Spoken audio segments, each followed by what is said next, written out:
la están viendo corporaciones. Gracias amigos de Beacanal por estar en sintonía. Hoy es 20 de abril del año 2015. Es un verdadero gusto para mí en esta primera parte de la entrevista poder saludar y conversar unos minutos con el licenciado José Ángel López. Karina, mucho gusto. Qué gusto tenerlo aquí. Qué gusto. Solo había escuchado de usted mucho. Usted actualmente es el candidato prepresidenciable del partido Encuentro por Guatemala.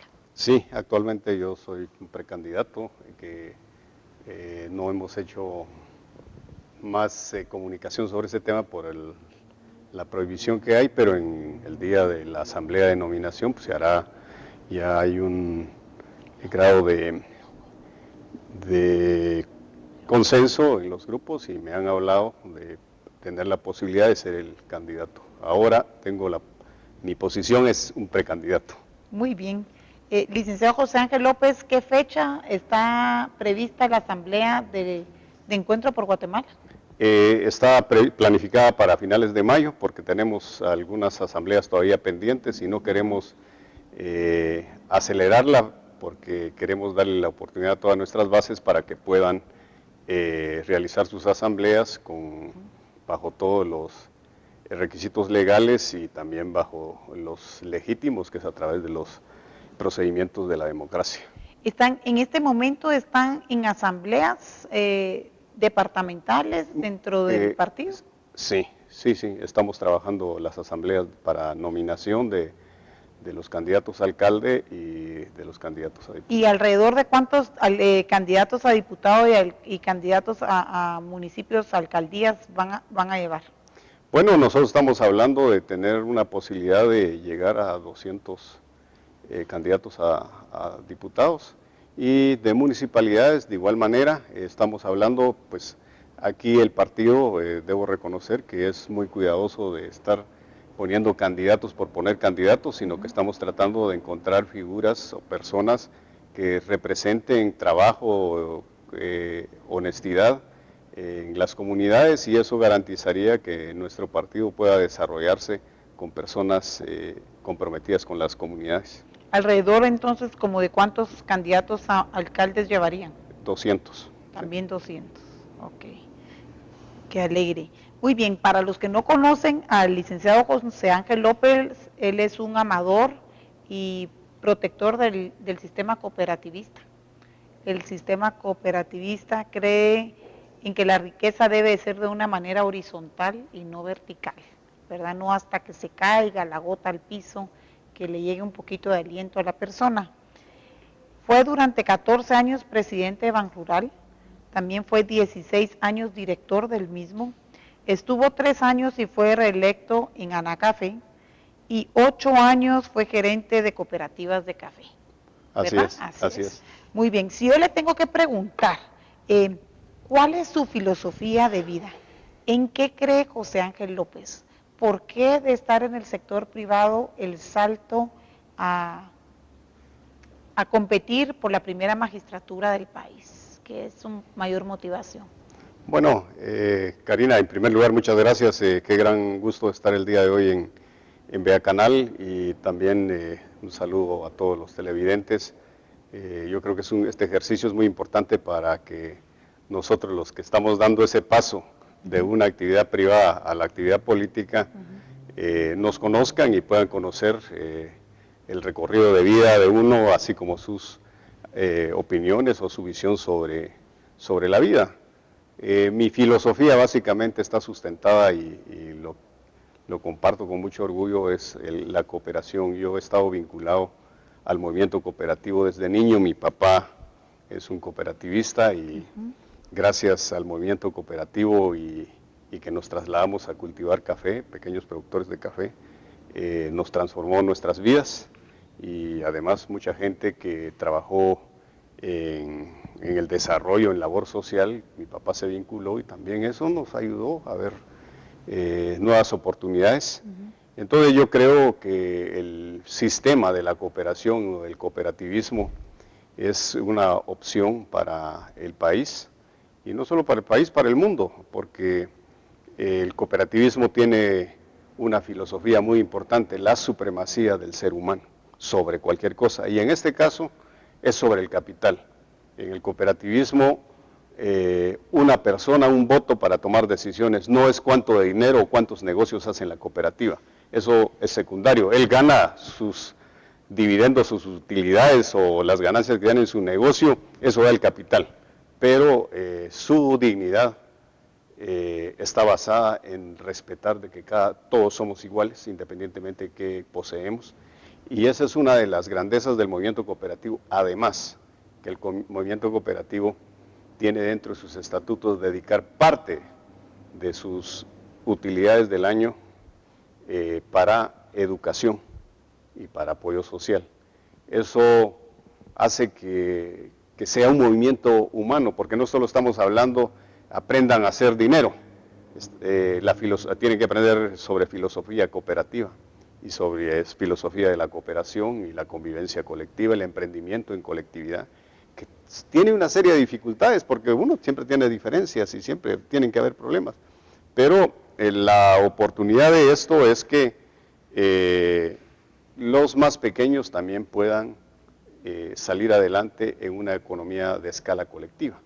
Y yo creo, por eso yo de verdad creo mucho en el cooperativismo, creo que el respeto, la supremacía del ser humano integralmente es un elemento muy importante y no vale por lo que tiene, eso es elemental. El ser humano está arriba del capital, que la sociedad actual tenga al revés los valores, es otra cosa. Así es decir, es más importante el que tiene más plata, no el que tiene las mejores ideas.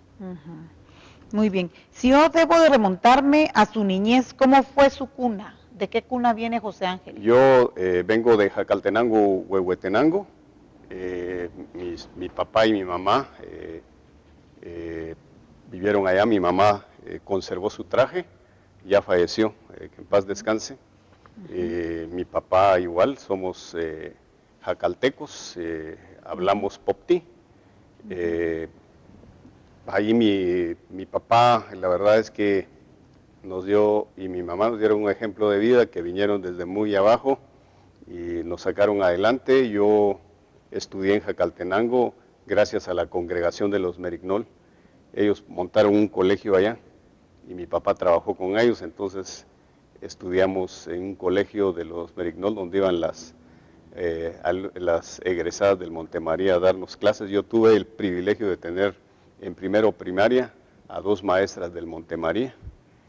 Eso seguramente tuvo una incidencia importante porque era otro nivel, la educación que ellas recibieron, que nos lo fueron a compartir, y también admirable porque se fueron a vivir a Jacaltenango cuando no había carretera, cuando no había energía eléctrica, que tu televisión no había nada, y si había radio solo se escuchaba radios de México. Entonces, eso fue importante, y después estudié los básicos en un instituto también por cooperativa. De ahí concluía la educación, hasta ahí llegaba en esa época, y mi papá, somos bastantes hermanos, y no me pudo mandar a estudiar porque ya no alcanzaba la plata, porque tenía otros hermanos estudiando. Entonces, mi papá me dijo, mijo, mira, no te puedo mandar a estudiar, pero te conseguí un trabajo. Entonces, ¿qué decís? ¿Lo tomás o te quedás o esperás cuando se arreglen las finanzas? Y yo decidí tomar el trabajo y me vine a trabajar, que me dio una oportunidad de ver la vida de manera diferente. Yo creo que fue una gran oportunidad. Yo no lo cuento para inspirar lástima, yo lo cuento porque fue una gran oportunidad la que tomé. Es decir, y yo siempre le digo a mis hijos, miren, esta historia yo la cuento no por mí, lo cuento para aquellos que ni tuvieron la oportunidad de que les ofrezcan un trabajo. Ellos de verdad eran los más pobres, porque gracias a Dios en la casa de mi papá y mi mamá nunca nos hizo falta comidas, tenían techo, pero ya para ir a otra etapa ahí se dificultaba un poco la cuestión. Después mi papá ya mejoraron las cosas y ya estudié desde el siguiente año en Cobán, Alta Verapaz, viví con mi prima, y de ahí regresé a Huehuetenango. Y después me vine a la universidad, lo que hacemos todos en Guatemala, que trabajamos de día y estudiamos en la noche. Estudié ciencia política, de verdad que todos los guatemaltecos, no hay nada extraordinario ahí. En Jacaltenango mi papá nos enseñó a trabajar, yo sé herrar un caballo, una mula, porque casi solo mulas tenían, porque eran de carga,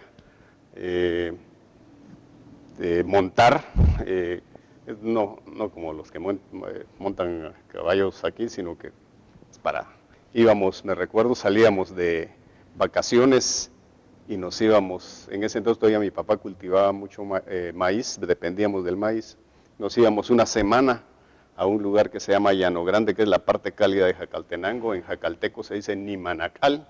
Nimán es grande, Acal es llanito o plano. A tapiscar maíz, a porrear el maíz que le llamamos, y nos veníamos después 7 horas de camino, en caminos de herradura.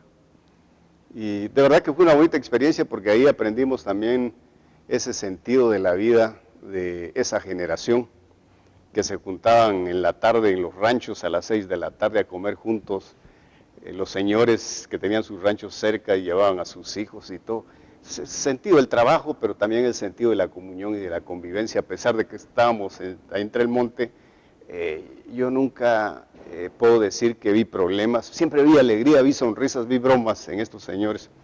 Y yo siempre digo que esta generación de mi papá, que era una generación, muchos no sabían leer y escribir, fue la generación de los analfabetos que nos llevaron a las universidades. Mi papá aprendió a leer a los 35 años. Y eso es un ejemplo de vida.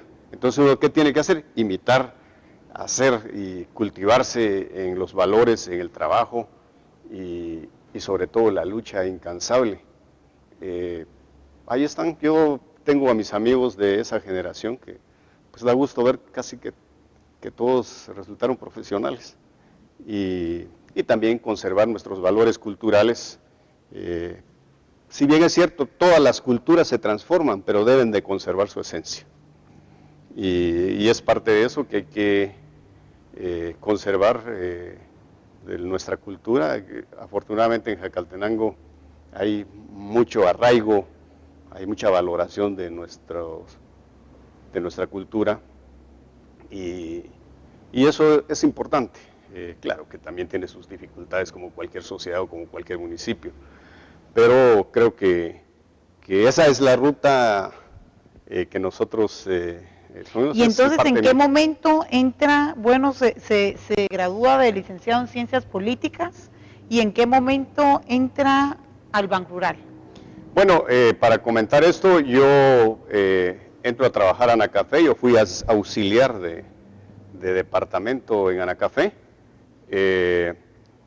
Trabajé 5 años. Al salir de ahí me fui a trabajar a Fedecocagua, y en Fedecocagua me eligen como representante de las cooperativas en la junta directiva de Anacafé, y ahí estuve mucho tiempo como director en representación de las cooperativas.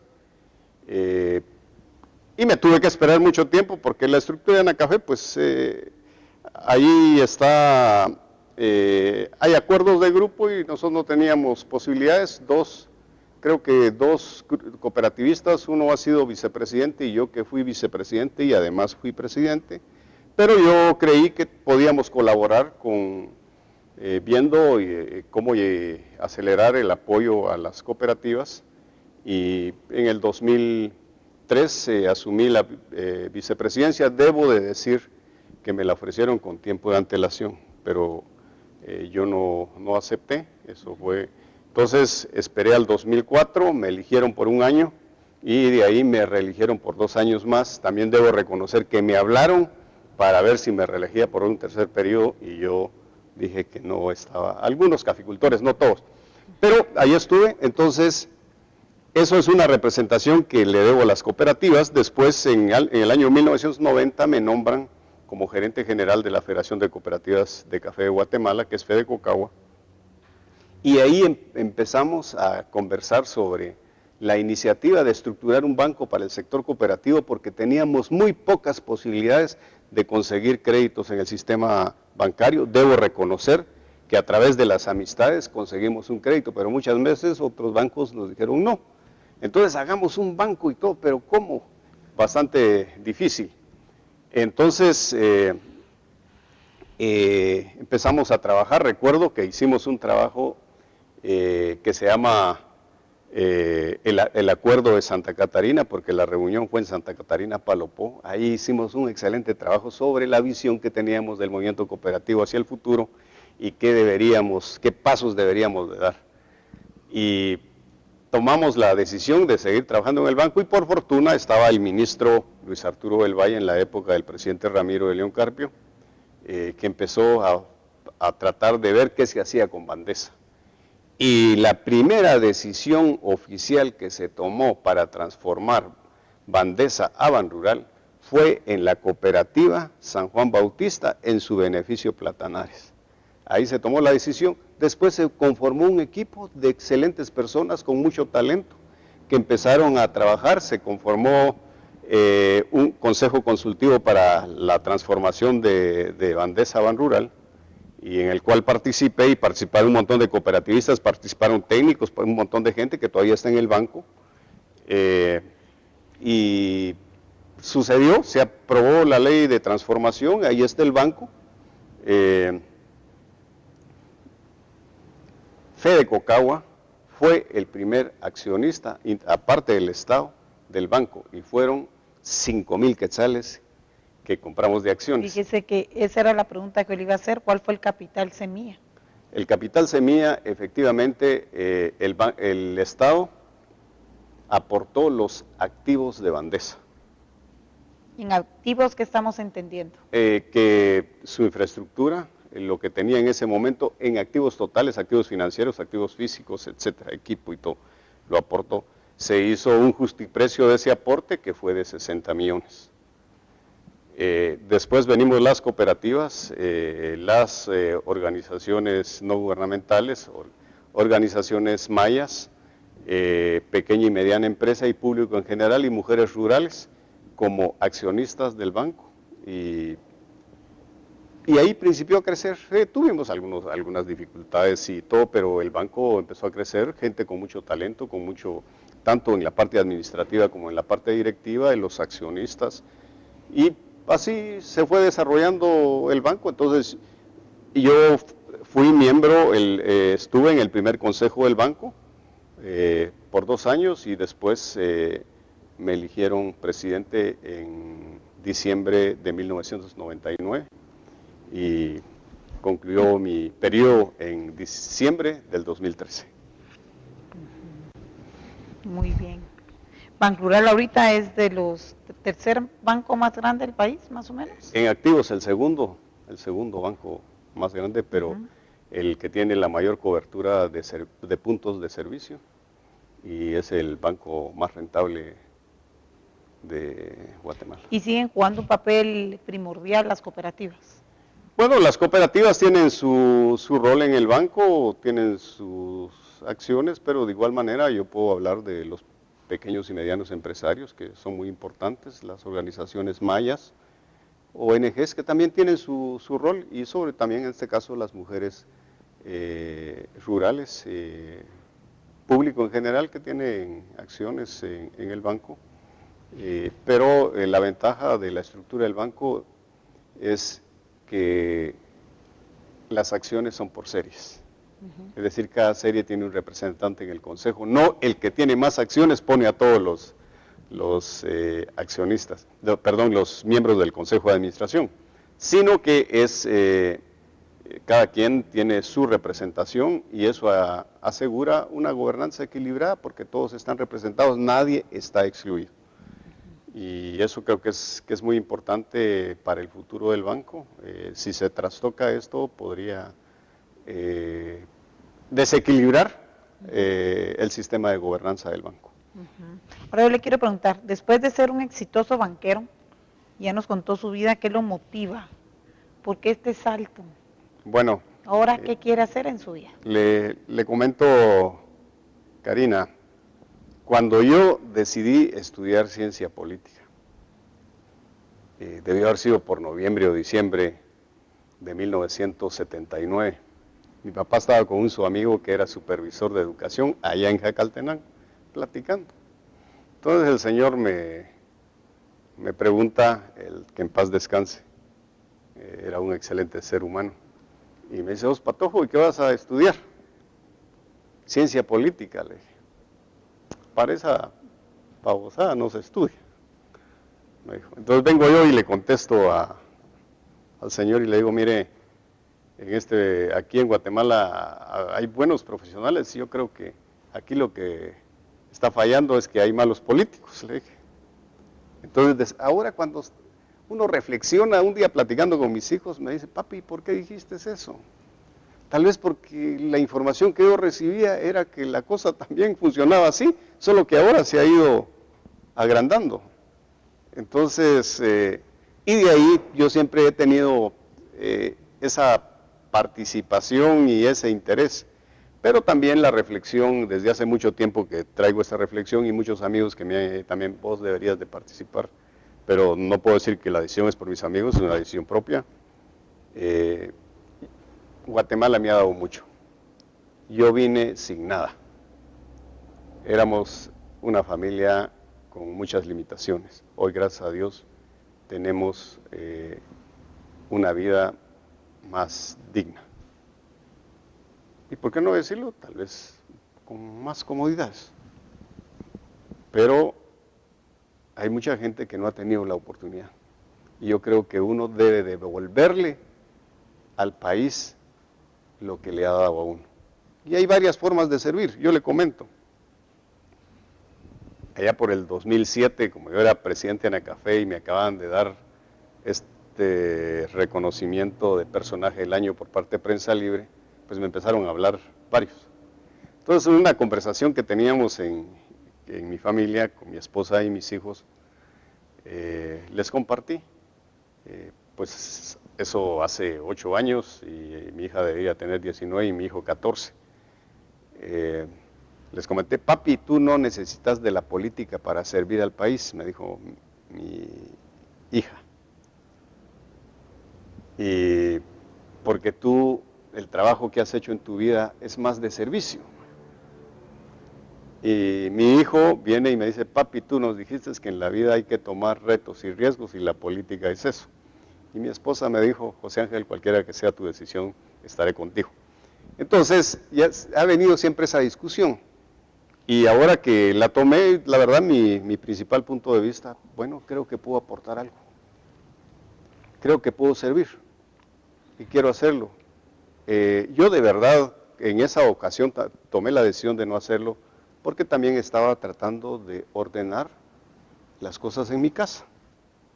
Porque siempre me pregunté, si mi papá vino desde abajo, que no fue a estudiar a la escuela. Aprendió a leer a los 35 años. Entonces, y me llevó a la universidad, aunque yo trabajé, mi papá me llevó a la universidad. Porque me sentó las bases y entonces, yo, ¿qué tengo que hacer?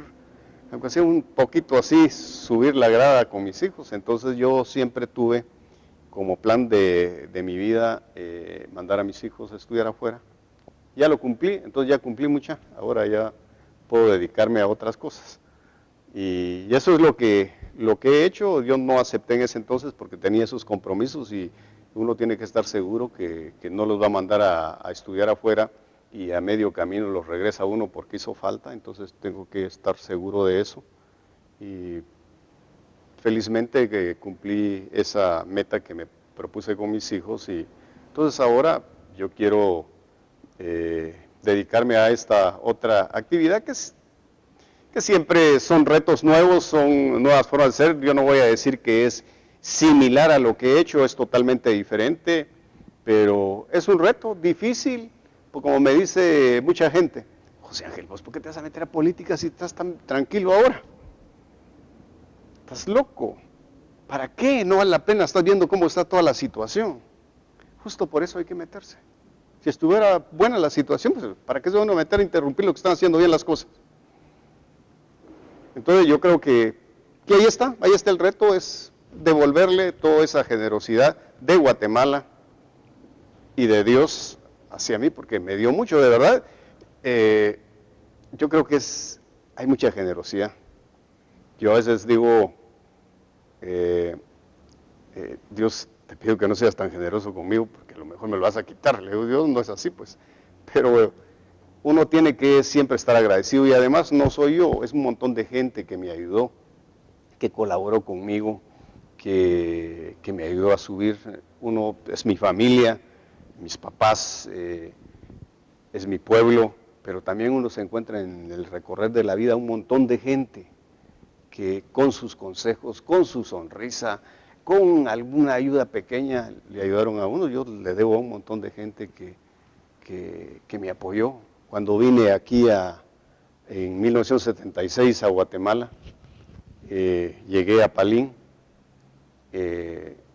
y un amigo me dijo, venite a vivir aquí en mi cuarto. Yo no tenía ni dónde quedarme.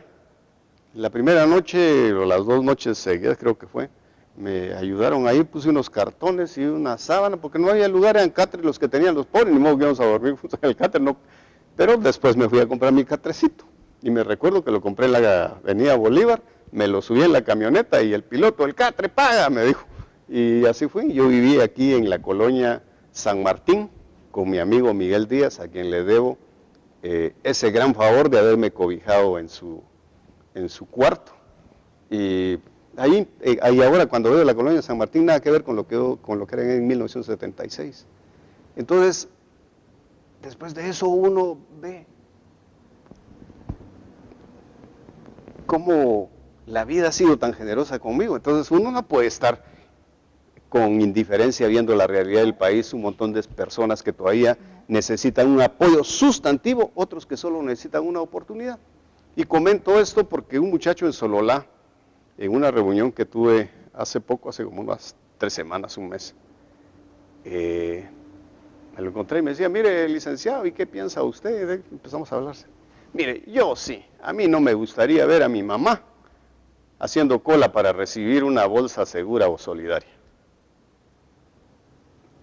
Entonces, y él me dice, yo lo que quiero es que me den la oportunidad de un trabajo porque ya estudié, y ganar el dinero y llevarle a mi mamá lo que necesita. Entonces dije, todos a veces decimos espontáneamente, ay, que ya todo está perdido, el mundo está perdido. Yo digo, no, hay un montón de gente, hay un montón de jóvenes que están inspirados. Y entonces hay que aprender de ellos. ¿Qué quiere? Él lo que quiere es una oportunidad nada más. Es una oportunidad nada más.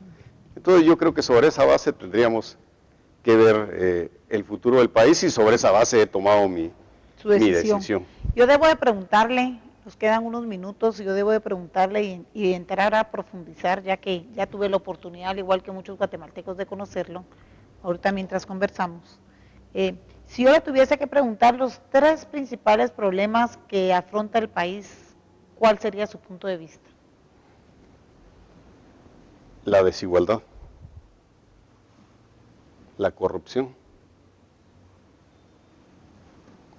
la falta de oportunidades para la gente. Esas 3 cosas. Y de ser electo usted presidente del país, ¿qué 2 cosas vitales haría? Porque ponerse a hacer un montón de cosas en 4 años no llega a ningún lugar. 2 cosas vitales que haría de ser electo.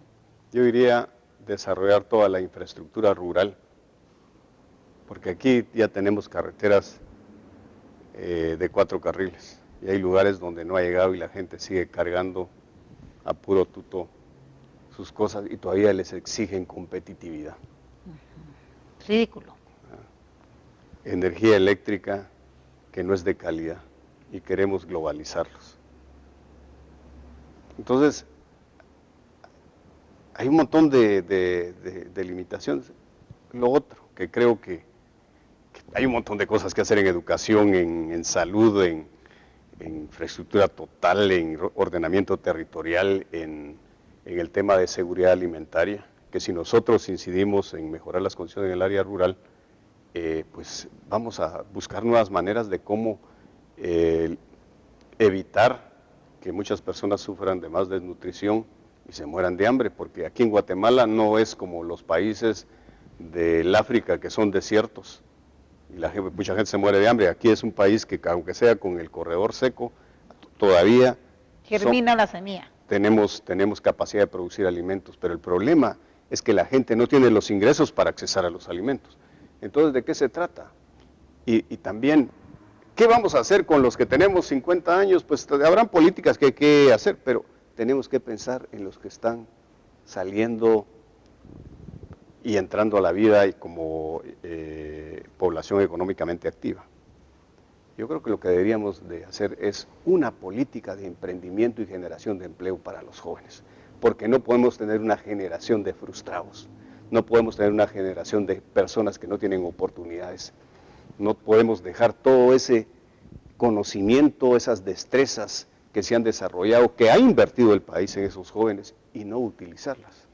Yo creo que los jóvenes tienen que dar mucho, pero nosotros tenemos que darle a ellos todas esas oportunidades. ¿Por qué? Porque un joven frustrado que no encuentra un empleo, que ya estudió, y si no encuentra nada, su futuro es incierto y es tentado o es más sensible al crimen organizado. Exacto. Me decía una señora en Chichicastenango, mire, fíjese que mi hijo me dijo, mamá, ¿para qué me mandaste a estudiar? Si no encuentro empleo, ese dinero está perdido. Mejor me hubieras dado el dinero y hubiera puesto en mi negocio. Imagínense el nivel de frustración. Y nosotros ahora, en relación a hace 40 años, tenemos una generación, gente con mayor conocimiento, con mayor preparación, con mayores destrezas, que los deberíamos de aprovechar a través de una política pública que sea transversal y que transite en todas las políticas de Estado para apoyo a las futuras generaciones. Si no les damos, si no pensamos en ellos ahora, si no les damos un espacio, ¿cuál es el futuro del país? El futuro del país son ellos. Entonces, yo creo que tenemos que ver prioridades, pero aquí a veces uno encuentra en los pueblos que está bien bonito el parque, pero no hay drenajes. Entonces, en políticas a veces damos prioridad a cuestiones que son secundarias, pero no damos a las prioritarias. Y yo creo que esa es la visión que tenemos que hacer, sensibilizar a la gente, de que este país nuestro es un país con mucha potencialidad. Los guatemaltecos, gente muy trabajadora, y yo no me lo invento porque he comprobado. Fuimos a Canadá al programa de migrantes temporales de Canadá, y fuimos a la zona donde están los guatemaltecos, donde están los peruanos, mexicanos y africanos. Y los granjeros nos dijeron que ellos iban a incrementar el cupo de guatemaltecos, porque eran los mejores trabajadores con un nivel de productividad impresionante. Y aquí no los valoramos. Fuimos a ver en las plantaciones de fresas mujeres de Guatemala. ¿Qué área de Canadá fue? A Montreal. Y estaban las mujeres de Canadá y todavía nos dicen, y las mujeres para este trabajo son, pero todavía mejores que los hombres, nos dijeron. Ahí nos encontramos a una señora, me recuerdo, de Santa Cruz Balanyá. ¿De dónde es usted? De Santa Cruz Balanyá.